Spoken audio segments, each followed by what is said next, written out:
ತಮ್ಮದು ಕೆಲವು ಸೋಷಿಯಲ್ ಮೀಡಿಯಾದಲ್ಲಿ ವೈರಲ್ ಮಾಡ್ತಾ ಇದ್ದಾರೆ.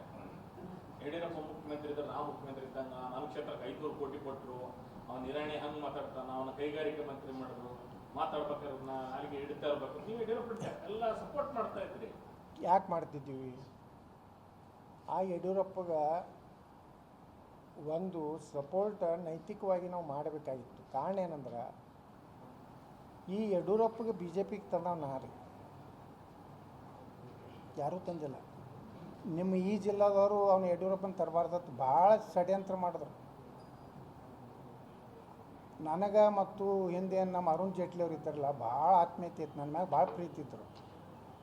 ನಾನು ಹೊರಗೆ ಹಾಕಿದ್ದೆ ಯಡಿಯೂರಪ್ಪ. ನಾನು JDSನಾಗಿದ್ದೆ. ಒಮ್ಮೆ ಸುರೇಶ್ ಅಂಗಡಿ ನಮ್ಮಿನ ಮಂತ್ರಿ ಆಗಿರೋರು MP ಇದ್ದರು. ನಾನು ಹೋಗಿದ್ದೆ ಅಲ್ಲಿ.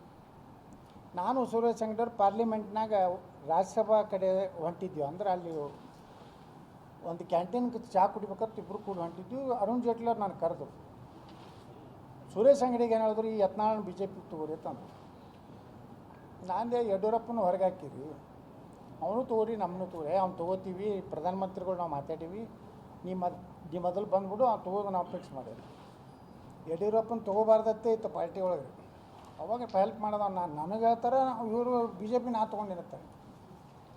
BJP ನಾನು ತೊಗೊಂಡಾರ ಅಮಿತ್ ಶಾ ಅವರು. ನಾ ಹೇಳಿನಲ್ರಿ, ಈಗ ನೋಡ್ರಿ, ಯಾವುದೇ ಆಗಲಿ ಒಬ್ಬ ನಾಯಕನ ತಳಗಿದ್ದಾಗ ಅವ್ರನ್ನ ನಾವು ಗಟ್ಟಿಯಾಗಿ ಸಮರ್ಥನೆ ಮಾಡ್ಕೋದು ಒಂದು ಧರ್ಮ ಪಾಲನೆ ಮಾಡೀನಿ. ಅಲ್ಲಿ ಧರ್ಮರಾಜ ಅಶ್ವತ್ಥಾಮ ಹತಃ ಅಂತ ಹೇಳತ್ತಾರ. ನಾ ಹೇಳೋದಿಲ್ಲ, ನಾ ಧರ್ಮರಾಜ ಇದನ್ನು ತಂದ್ರೆ ಹಂಗೆ ಧರ್ಮ ಯುದ್ಧ ಐತಿ, ಮೊದಲು ಹೊಡಿ, ಅಲ್ಲಿ ಮುಂದೆ ನೋಡೋಣ. ಅವ ಧರ್ಮರಾಜ ಅಶ್ವತ್ಥಾಮ ಹತ್ತಾರ. ಅವಾಗ ದ್ರೋಣಾಚಾರ್ಯ ತನ್ನ ಮಗನ ಹೊಡೆದ್ರಪ್ಪ ಅಂತೇಳಿ ಬಿಲ್ಲ ಬಾಣ ಬಿಡ್ತಾನ,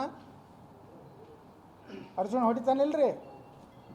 ಹಂಗೆ ಈ ಗಿರೇಕಿ ಸಲುವಾಗಿ ಅಶ್ವತ್ಥಾಮ ಹತಾತಲ್ಲಿನ ಕರ್ಣ ಪಾಪ ಗಾಲ್ಸಿಗೆ ಬಿದ್ದಿರ್ತದೆ. ದಾನವೀರ ಸೂರ್ಯ ಕರ್ಣ. ಅರ್ಜುನಿಗೆ ಏನೇನೇನೇನು ಕಡಿಮೆ ಬರೋದಿಲ್ಲ. ಯಾರು? ಕರ್ಣನ ಸೋಲಿಸ್ಲಾಕ ಅರ್ಜುನಿಗೆ ಆಗ್ತಿರ್ಲಿಲ್ಲ. ಅವ ಗಾಲಿ ಒಂದು ಸಿಗಿಸಿ, ಯಾಕಂದ್ರೆ ಸಾರಥಿನೇ ಪಾಂಡವ್ರ ಕಡೆ ಇದ್ದಾವ. ಸಾರಥಿ ಯಾರ್ರಿ? ಕರ್ಣನ ಸಾರಥಿ ಯಾರು?